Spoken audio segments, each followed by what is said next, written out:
Hello all. I thought I'd make some gnocchi today, and to anybody that's not actually made gnocchi before, maybe this will be a good opportunity for you to have a go if you've got some potatoes. Okay, so generally it's quite tricky to actually provide a definitive recipe for gnocchi because the potatoes and the amount of moisture and liquid content that they absorb during cooking will always affect the quantity of flour. If you add egg, I like to add egg to add a little bit of richness and for extra binding. However, approximately I've got about 400 grams ish of riced potatoes. So these have just been riced. One large egg. I'm going to add a tiny pinch. Well, I've added a tiny pinch of pepper. Obviously, you can add chili flakes. You can add some salt and what have you. This is doppio zero, 00 flour. However, obviously you can add plain flour. You can add any flour that you have that's in the cupboard. Spelt, kamut flour. I don't know if you've got whole grain flour. Anything. Just add any flour in order to bind. So whatever you have surplus of, use that. Don't think you just need to use pasta flour because you don't. Okay, there's no need at all for that. So I'm kind of giving you an option that if you have lots of potatoes, we're kind of a bit of a carb hungry family. So as you have probably worked out if you follow me. So I do like to use carbs in most meals, not excessively, and that's what's important. So I'm just adding my flour, kind of a handful at a time, approximately. So there's about, whatever I said, about 450 grams of riced potatoes here. Okay, and then I've measured out 200 grams of flour. And I probably will be using more or less all of this flour.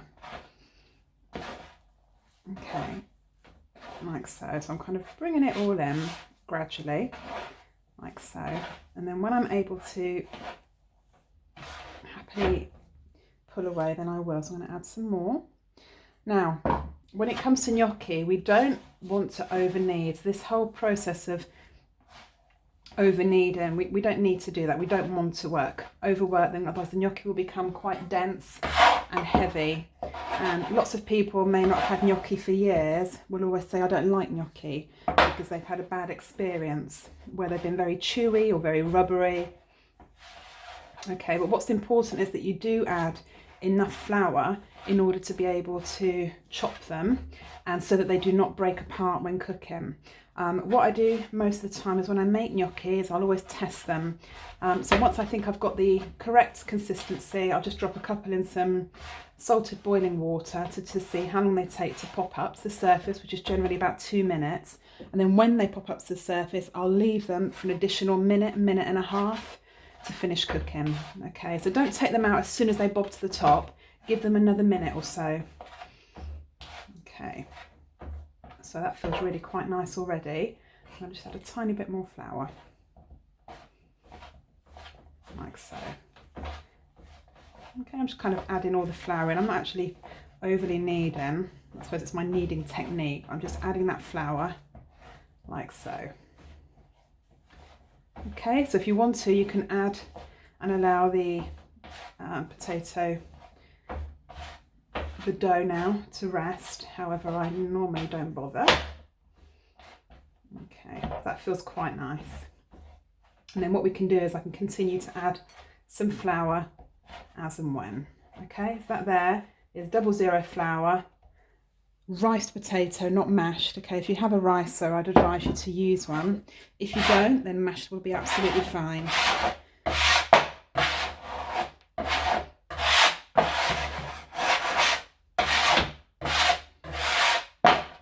Okay, so I'm just cleaning my area. I'm just going to just move any remnants off my hands, like so. This is a great cucina povera method of cooking. Okay, tiny bit of flour. Okay, so we'll go 1, 2, 3, 4, 5, 6. Okay, we'll take our first ball. Cut that into 2. Okay, and then we're going to roll like so. I suppose it depends on how you like to roll them as to how thin you like your gnocchi. That kind of works for me. Beautiful dough. Okay, going to give it a... So if you choose to use a different flour, so if I'm making a venison ragu, I love to use kamut flour. I love the density and the richness that it brings. You can obviously use chestnut flour if you have any, chickpea flour, whatever's in the cupboards. Don't worry too much if you haven't got a specific ingredient, okay? I'm going to try and do a few videos for you over the next few, I don't know, hopefully it'll just be days and it won't be weeks and months. However, it is what it is, and we all need to get on with it, don't we? Like so. So I'm going to line the little sausages up, like so. Okay, I'll give them a good dusting over, and then we're just going to take sections. If you like them big, obviously do them a little bit bigger. If you like them small, go slightly more delicate.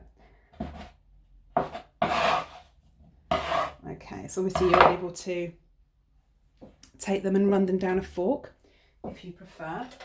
So you just take a fork, you hold the gnocchi at the top and we roll down, and you have those beautiful lines. Obviously you're able to use a gnocchetti board that we use for our cavatelli, amaroredos, anything like that. So these are beautiful.